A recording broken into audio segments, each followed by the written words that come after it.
Graça e paz que vem do Senhor Jesus. Amém. Eu vou ler em Atos dos Apóstolos, capítulo 3, versículos 1 a 10. Atos dos Apóstolos, capítulo 3, versículos 1 a 10, nós lemos assim: Pedro e João subiam ao templo para a oração da hora nona.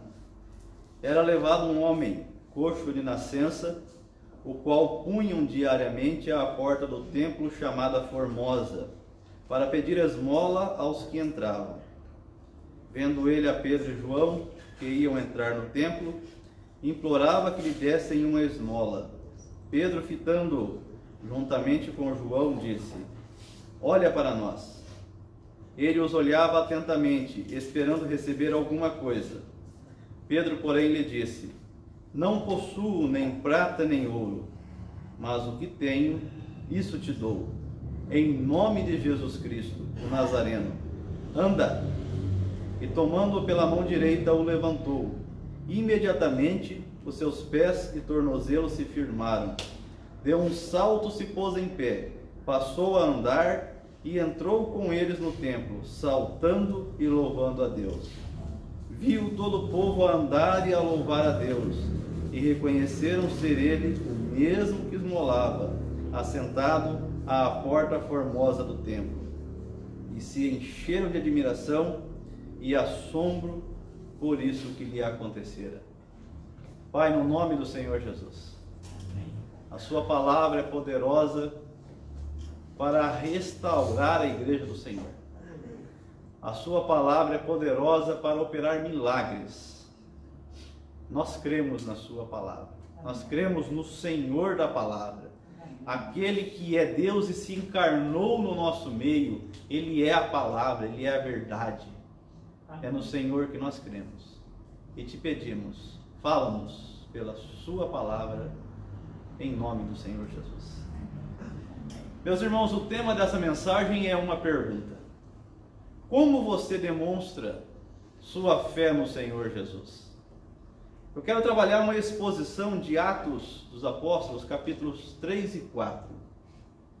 Mas antes de nós iniciarmos essa exposição, eu quero que você pare e pense na igreja desde a sua fundação, ali com o Senhor Jesus, a igreja cristã, a igreja em Atos dos Apóstolos, a igreja que testemunhou a ressurreição do Senhor.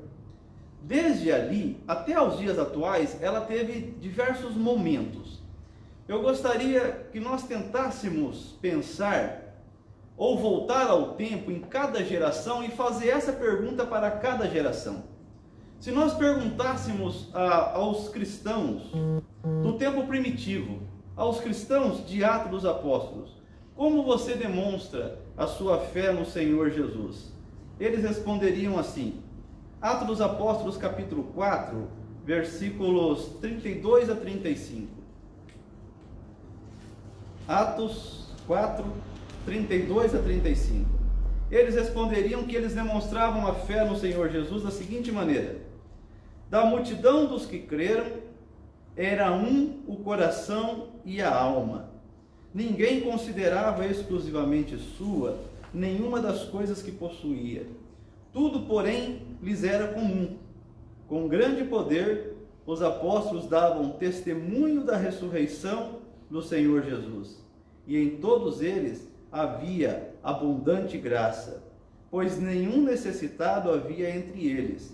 Porquanto os que possuíam terras ou casas, vendendo-as, traziam os valores correspondentes e depositavam aos pés dos apóstolos.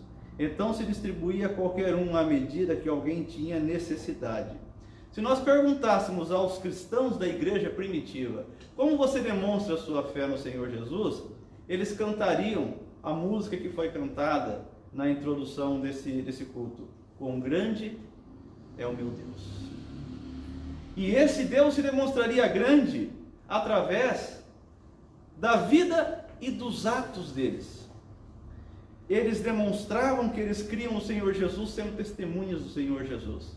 E conforme a situação foi se apertando, conforme a perseguição começou primeiro em Jerusalém, uma perseguição que não foi causada pelos romanos, uma perseguição que não foi causada pelo Império Romano, mas sim pela Igreja Judaica. Depois essa perseguição, ela se expandiu para Roma, uns anos depois, com a ascensão do Imperador Nero, e depois ela se distribuiu a todo o Império Romano, com os demais imperadores, e o último deles, Diocleciano, que perseguiu terrivelmente a igreja. Se você perguntasse a um cristão daquele tempo, como você demonstra a sua fé no Senhor Jesus? Eles diriam, sou testemunha deles até a morte. Testemunho da palavra do Senhor Jesus até a morte. É assim que eu demonstro a minha fé nele. Eu vivo a verdade, eu vivo o que o Senhor Jesus ensinou, e eu sou fiel, não importa se a minha fidelidade custar a prisão ou custar a minha morte, eu sou fiel. Constantino subiu ao poder como imperador romano e ele trouxe diversos benefícios à igreja cristã. Esses benefícios foram bons sobre a ótica humana, mas não foram tão bons sobre a ótica espiritual. E após Constantino, a igreja se institucionalizou. Ela se tornou uma igreja católico-apostólico-romana.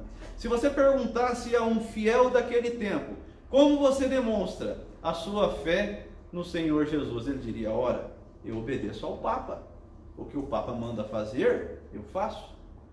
Eu obedeço à Santa Madre Igreja. O que a Santa Madre Igreja manda fazer, eu faço. O que ela manda comer, eu como. O que ela não manda comer, eu não como. O que ela manda fazer, eu faço. O que ela fala para não fazer, eu faço. Mudou um pouquinho da ótica. A obediência ainda era à igreja, mas não necessariamente à palavra de Deus. E o Senhor Jesus ressuscitado já não era mais a visão do cristão daquele tempo. E isso durou 1000 anos. Foram 1000 anos de uma obediência a uma denominação, não necessariamente ao Senhor Jesus. Veio a Reforma Protestante, mudou um pouco da ótica. Se você perguntasse a um cristão que naquele tempo chamaria, eu sou reformado, como que ele demonstraria a sua fé no Senhor Jesus? Então ele voltaria à ótica, a uma obediência agora à palavra de Deus, mas contra as obras que a Igreja Católica então pregava até então. E agora, nesse tempo, a igreja foi para outro extremo. Enquanto as obras eram necessárias para você demonstrar a sua fé, como que até mesmo para ser aprovado, agora se mostra uma fé sem obras, porém muitas vezes destituída das obras, que é tão necessária na vida cristã e que era tão comum na igreja primitiva. Claro que não são todos que foram assim, mas grande parte caminhou por esse extremo perigoso. Então veio o século XX e veio o pentecostalismo, uma reforma dentro da reforma. E se você perguntasse então a um cristão daquele tempo, como você demonstra a sua fé no Senhor Jesus? Ora, eu falo em línguas, eu sou batizado com o Espírito Santo, é assim que eu demonstro a minha fé no Senhor Jesus. E então veio o neopentecostalismo, já década de 70. E se você pergunta para um cristão daquele tempo, que vem até os dias de hoje, como você demonstra a sua fé no Senhor Jesus? Eu não fico doente, eu não pego Covid-19, eu não pego dengue, eu não posso ficar doente, eu sou próspero, eu sou abençoado em tudo quanto eu faço.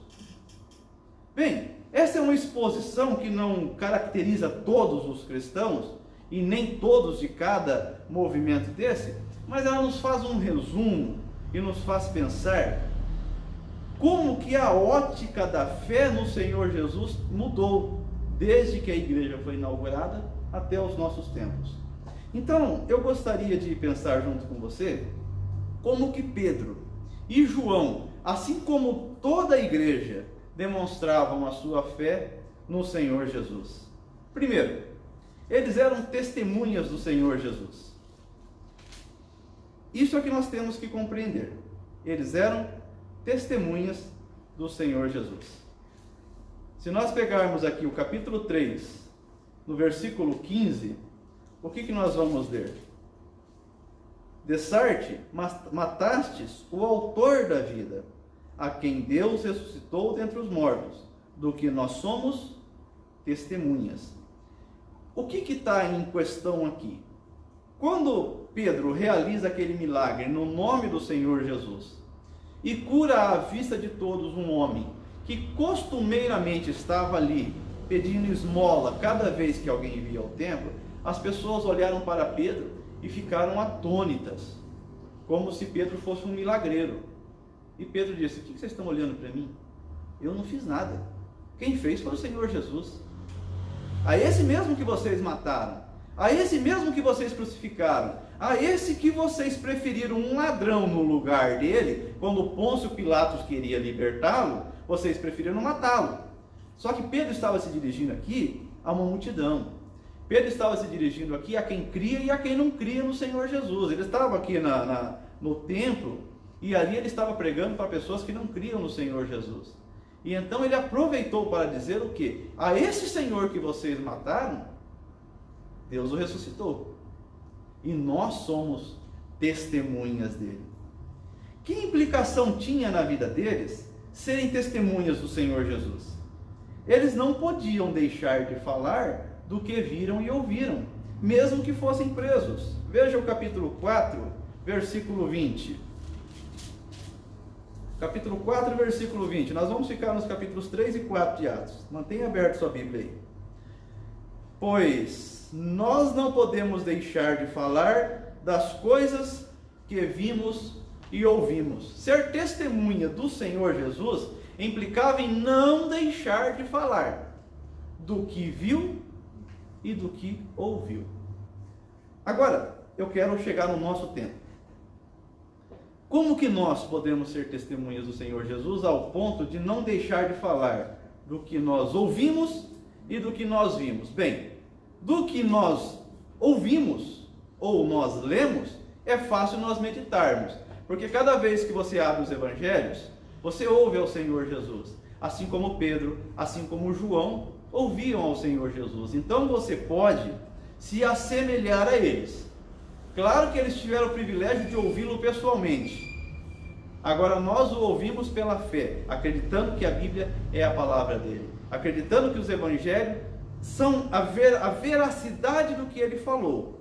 Então assim nós podemos refazer esse diálogo, ou seja, o que nós ouvimos.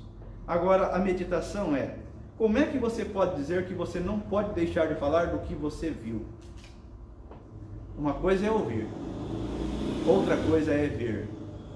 Você crê no Senhor Jesus para você orar por quem está doente? Você crê no Senhor Jesus para você expulsar no nome dele um espírito maligno, se for o caso? O Senhor Jesus disse que aquele que cresce nele faria as obras que ele fez e faria obras maiores ainda. E isso se cumpriu na vida deles. O apóstolo Pedro, em determinada ocasião, quando ele andava pelas ruas, as pessoas traziam, no capítulo 5 de Atos, relata que as pessoas traziam os doentes, colocavam em macas e leitos no caminho, para que Pedro passasse e somente a sombra se projetasse, para que então ele não precisasse nem olhar, nem falar, mas se a sombra se projetasse, as pessoas ficassem curadas. Você acha que era Pedro que fazia isso? Ou você acha que ele passou a ter uma fé tão grande no Senhor Jesus, uma vontade tão grande de andar por aí mostrando que o Senhor Jesus está vivo, uma vontade tão grande de andar por aí pelas ruas, pelos becos, dizendo: Jesus ressuscitou e eu sou testemunha dele?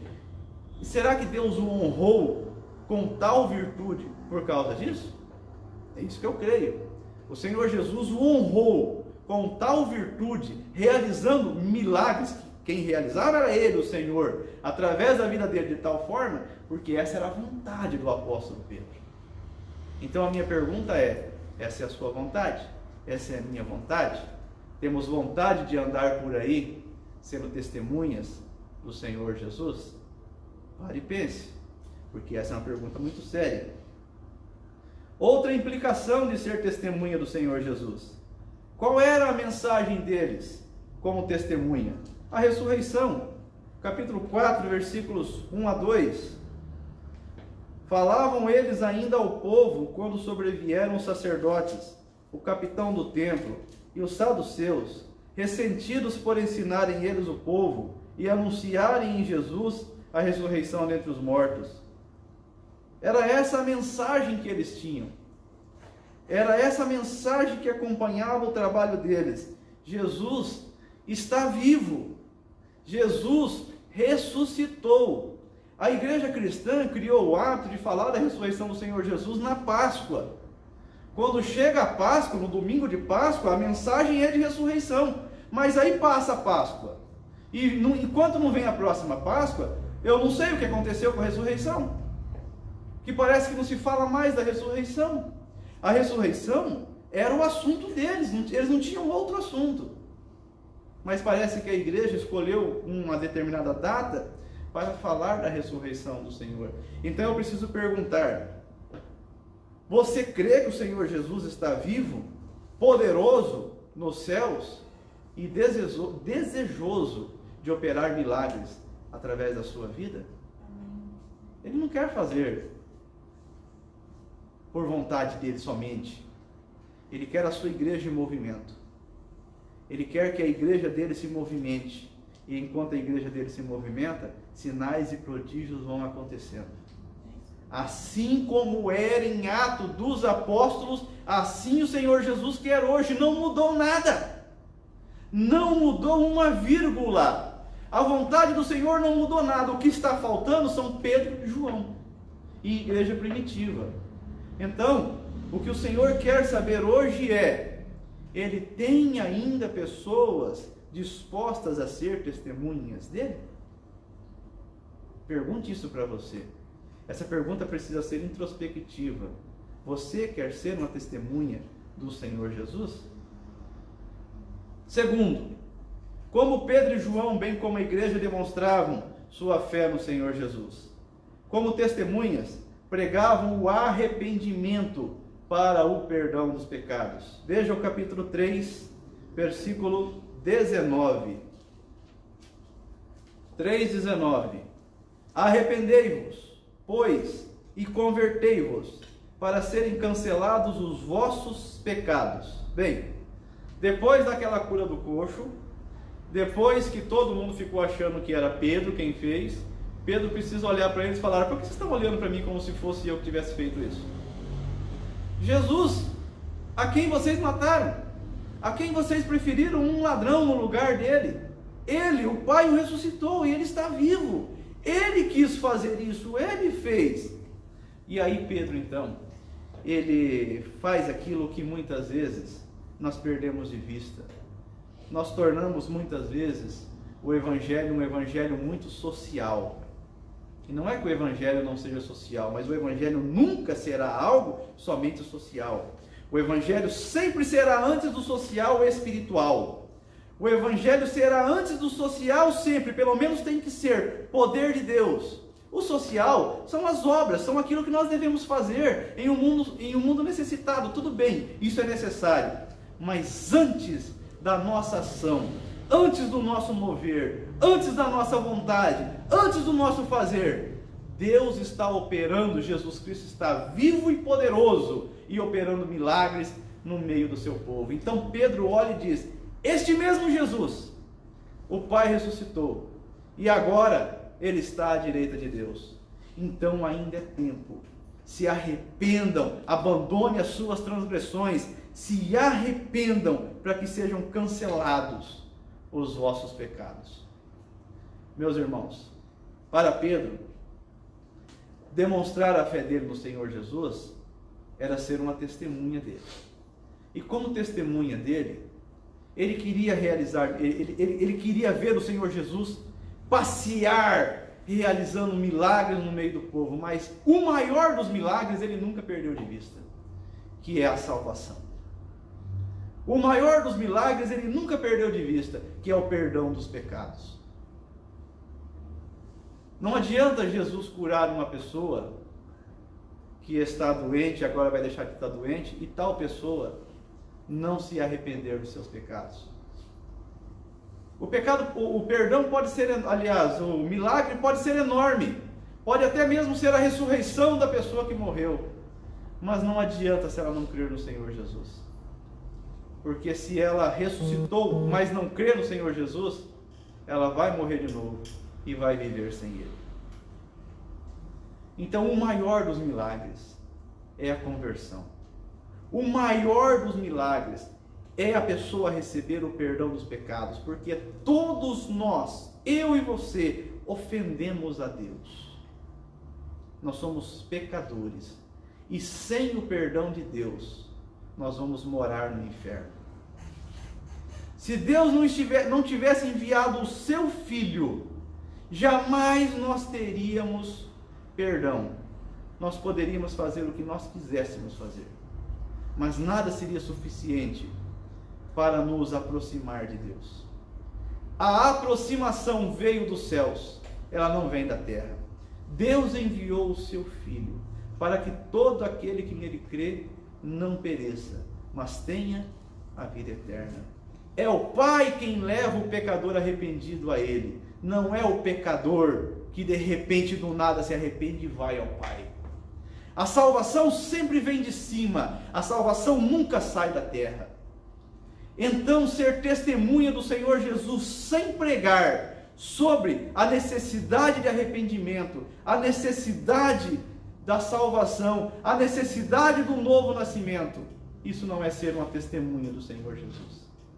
Pelo menos não é ser como uma testemunha, como Pedro era, como João era, como a igreja primitiva era. E é esse tipo de testemunha que o Senhor Jesus ainda quer ter nos dias de hoje.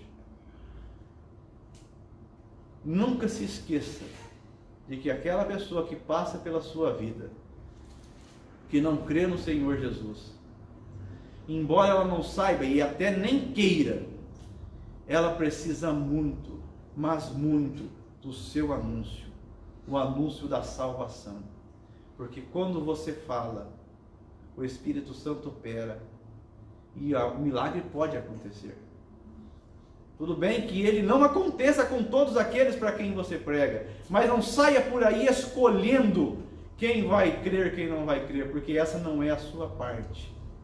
Esse é o milagre que somente o Espírito Santo opera, mas você precisa ser uma testemunha que crê, que acredita fielmente e que deseja com muita vontade ver o Senhor Jesus realizar milagres. Eles não somente falavam, a vida deles era uma vida de testemunha do Senhor Jesus. A pregação do arrependimento para perdão elevou o número dos fiéis para quase 5.000 naqueles dias. Logo na continuidade, capítulo 4, versículo 4, muitos, porém, dos que ouviram a palavra e a aceitaram, subindo o número de homens a quase 5.000. Quase 5.000 pessoas, e isso aqui é um número significativo, porque se nós formos analisar, o Senhor Jesus começou um número muito pequeno de seguidores, incluía apenas 12 pessoas. Durante o seu ministério, nós conseguimos encontrar nos evangelhos que pelo menos uns 70 o seguiam. Mas 70, mesmo se nós considerarmos os 120 que estavam reunidos em Atos, para 5.000 é muito pouco. Então a igreja começou modesta, bem modesta. Começou uma igreja pequena. Não encheria esta igreja aqui, que já é uma igreja pequena, o número daqueles que acompanhavam ao Senhor Jesus até a Atos dos Apóstolos. Mas quando veio o poder do alto de que o Senhor Jesus falou, quando veio o Espírito Santo, e aqueles que aguardaram o receberam, e então se tornaram testemunhas, e ninguém pode ser testemunha do Senhor sem estar cheio do Espírito Santo, porque não pode. É o Espírito Santo quem move, é o Espírito Santo quem lembra o que falar, é o Espírito Santo quem põe a palavra na boca, é Ele quem faz você ser bênção. Então, quando eles recebem o Espírito Santo no dia de Pentecostes e começa a acontecer esses milagres, e esses milagres começam a acontecer após o Pentecostes, então rapidamente nós temos um número que passa para 3.000 e logo depois para 5.000. Isso é ser igreja do Senhor, é viver a verdade. As igrejas, elas têm apostado, digo as denominações, em muitos shows, em muitos truques para conseguir fiéis. Na verdade, muitas vezes interessada no dinheiro que irão receber e não necessariamente na salvação das almas. Então se faz necessário, no meio desse tempo em que não há compromisso com a verdade do Evangelho, que você que crê e que crê de verdade, assuma a sua responsabilidade de ser uma testemunha fiel e verdadeira do Senhor Jesus. Como que Pedro, João, bem como a igreja, demonstravam a sua fé no Senhor Jesus? Primeiro, eles eram testemunhas do Senhor Jesus. E como testemunhas, eles pregavam sempre sobre o arrependimento. Terceiro, eles oravam para que Deus olhasse para as ameaças que sofriam e lhes concedesse coragem. Veja o capítulo 4, versículos 29 a 30. Agora, Senhor, olha para as suas ameaças e concede aos teus servos que anunciem com toda a intrepidez a tua palavra, enquanto estendes a mão para fazer curas, sinais e prodígios, por intermédio do nome do teu santo servo Jesus. Bem, vamos entender isso aqui. Quando acontece a cura daquele coxo, as pessoas ficaram olhando para Pedro. E Pedro ficou perguntando: por que vocês estão olhando para mim? Porém, isso chegou ao ouvido do Sinédrio. E quem era o Sinédrio? O Sinédrio era a reunião dos diretores, digamos assim, nas palavras de hoje, da igreja judaica. Os mandatários, aqueles que tinham o poder de decisão da igreja. Eles se reuniram e falaram: opa, nós estamos com um problema. Nós condenamos a Jesus. Nós levamos Jesus à morte. Jesus morreu. Agora, não se pode falar no nome dele. E o que é pior, estão dizendo que ele fez milagre aqui, que ele curou, que ele está vivo. Nós precisamos calar esses homens. E olha, o principal deles é Pedro. Chama ele aqui. Chamaram Pedro e disseram para Pedro: ó, na verdade, eles já queriam tomar uma decisão mais radical com Pedro. Porém, a multidão estava com Pedro. E qualquer decisão que eles tomassem ia contra a multidão. E eles não queriam se colocar contra a multidão, porque eles queriam o seu prestígio cada vez mais alto. E o prestígio vinha do povo. Então eles não podiam ir contra o povo. E ir contra Pedro naquele momento era ir contra o povo. Então eles decidiram ser mansos com Pedro e disseram: olha, nós não queremos te fazer mal nenhum. Nós vamos te soltar, nós vamos te mandar para casa. Só que é o seguinte: não fala mais em Jesus. Não abra mais a sua boca para falar de Jesus, porque se você continuar fazendo isso, nós vamos te prender. Bom, Pedro então vai se reunir com os irmãos, chega e relata tudo o que eles disseram e as perseguições que viriam aí se continuasse falando de Jesus. E então, eu acho impressionante essa oração que eles fizeram. Eu vou ler novamente, agora que você está entendendo o contexto, que é para você entender o que é que eles estavam orando. Agora, Senhor, olha para as suas ameaças e concede aos teus servos que anunciem com toda intrepidez a sua palavra. O que eles queriam continuar fazendo? Anunciando com muito vigor a palavra. Enquanto estendes a mão para fazer curas, sinais e prodígios, por intermédio do nome do teu santo servo Jesus. Então o que eles queriam é continuar indo para todo canto, anunciando a palavra, porque eles tinham um objetivo muito bem definido. Eles queriam ver a mão do Senhor continuar operando milagres. Eles queriam ver o Senhor continuar curando como ele fazia quando ele estava na terra. Eles queriam ver o Senhor continuar expulsando espíritos malignos, exatamente igual ele fazia quando ele estava na terra. Eles queriam ver o Senhor realizar milagres exatamente como ele fazia quando ele estava na terra. Então eles oraram para que eles não temessem a perseguição que vinha, que eles tivessem coragem para continuar anunciando, para que Jesus não parasse de mostrar que estava vivo. Isso é impressionante para mim. O que aconteceu? Tendo eles orado, tremeu o lugar onde estavam reunidos. Todos ficaram cheios do Espírito Santo e com intrepidez anunciavam a palavra de Deus. Se você quer que o fogo dos céus desça, você precisa estar disposto a ser uma testemunha do Senhor Jesus e a ver Ele operar milagres por onde quer que você vá. Você precisa estar disposto a sua vida ser uma vida de serventia à obra dele na terra. Você precisa estar disposto a ser uma testemunha dele. Senão você vai ficar desejando que o fogo desça, mas o fogo não vai descer. Como não tem descido em muitas igrejas, porque as pessoas não querem ser testemunhas do Senhor Jesus, não querem ser servos do Senhor Jesus. Querem os benefícios que Ele traz, querem os benefícios que a fé traz, benefícios esses materiais, mas não querem compromisso espiritual, não querem compromisso com Ele. E é por isso que hoje muitos dizem, hoje em dia não acontece milagre mais. Como que não acontece milagre mais? Como que não, se o Senhor é o mesmo? Como que não acontece milagre mais? Se o Senhor ainda está vivo nos céus, está operando por meio da sua igreja. Sim, tem acontecido muitos milagres. Basta você olhar a vida das verdadeiras testemunhas do Senhor no século 21. A pergunta é, você vai ser uma delas ou não? Essa é a pergunta. Coragem para quê? Como nós lemos no versículo 30, ver o Senhor Jesus continuar operando. Concluindo,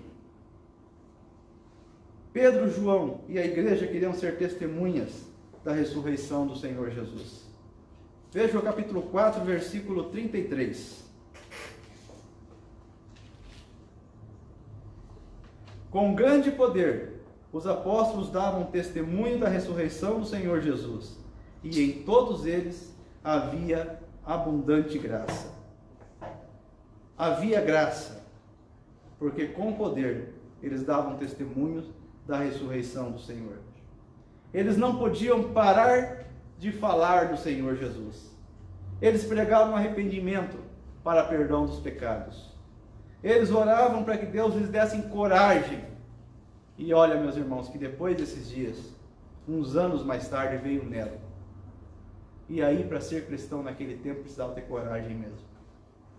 Precisava ter coragem para ser cristão naquele tempo, como é necessário ter coragem para ser cristão hoje, onde o país é islâmico, onde o país é hinduísta, onde o regime de governo é totalitarista. É preciso ter coragem, porque quando alguém diz, se você falar de Jesus, você vai para a cadeia, ou você vai ser morto, ou vão te separar da sua família, você nunca mais vai ver os seus filhos, você nunca mais vai ver quem você ama. Olha, é preciso ter coragem para falar do Senhor Jesus. Se nós não temos coragem de falar dele, com toda essa liberdade que nós temos, que vergonha. Que vergonha nós devemos sentir. Porque é totalmente o oposto do que acontecia, aconteceu e acontece até hoje em tantos lugares do mundo. Eles queriam continuar vendo o Senhor agir por meio deles, como a sombra de Pedro que passava e curava. Não era Pedro quem curava, era o Senhor Jesus. Então a pergunta, eu termino com a pergunta que eu comecei: como você demonstra a sua fé no Senhor Jesus? Que Deus te abençoe, que você reflita e que você tome uma decisão de ser uma verdadeira testemunha do Senhor Jesus. Amém.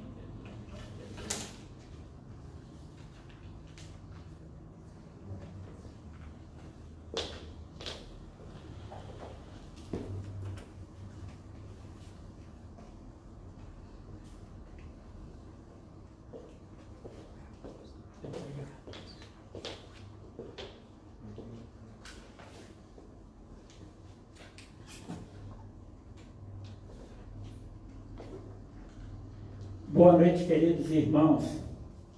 Vamos orar. Depois desta mensagem tão poderosa, tão apropriada para o nosso tempo, trazendo a nós o verdadeiro Evangelho e o desafio para a gente testemunhar de Jesus Cristo, nós podemos orar agora. Feche seus olhos. Vamos orar ao nosso Papai do céu. Pai querido, muito obrigado a Deus pela vida do pastor Mário, pela palavra do Senhor em Atos. Obrigado a Deus pelo chamado que temos em testemunhar de Cristo Jesus e acreditar que Jesus é o mesmo ontem, hoje e eternamente, e que Ele faz e tem feito milagres, Senhor, e que o Senhor possa nos usar para louvor da Tua glória.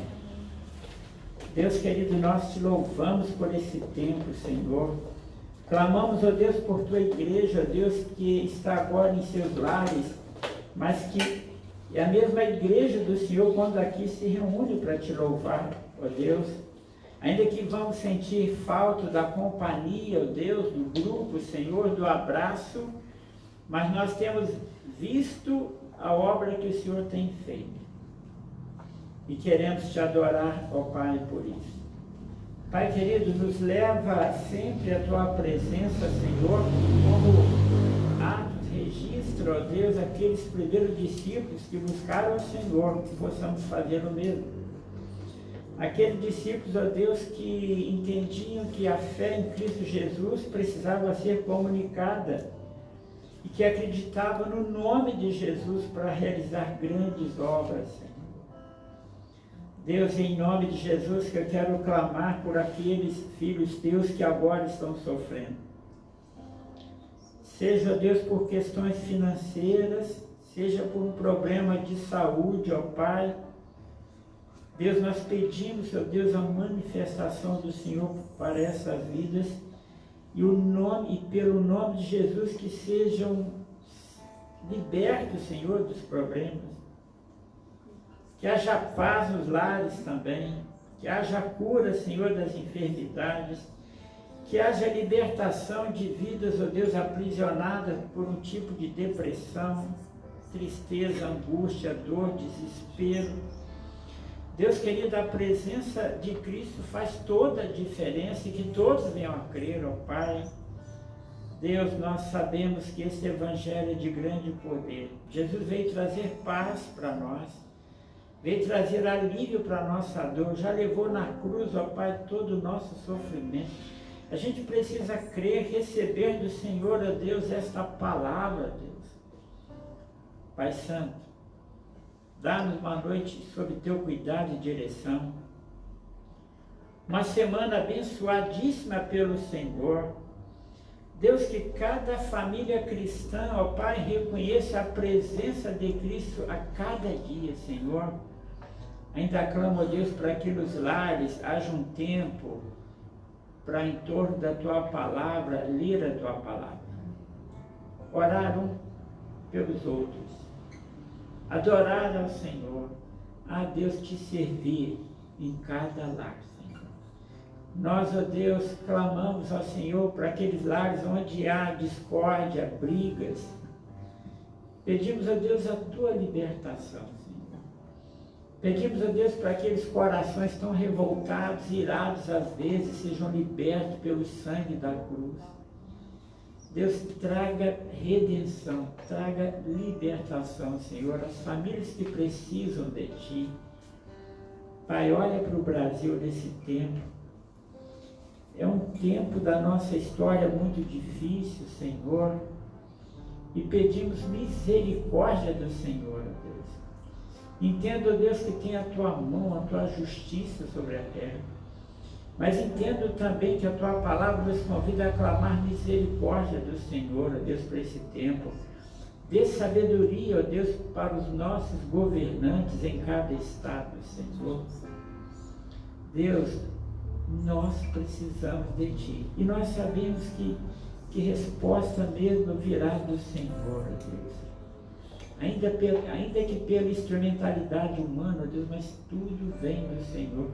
O Senhor é o dono do céu, da terra, desse universo, de nossa vida, Senhor. O Senhor tem este tremendo plano em Tuas mãos em nos abençoar. E, Pai, podemos acreditar que em Cristo Jesus já somos mais do que vencedores, Senhor. E nós Te louvamos e Te adoramos por isso. E eu, no nome de Jesus, te oramos ao Senhor. Amém e amém e amém.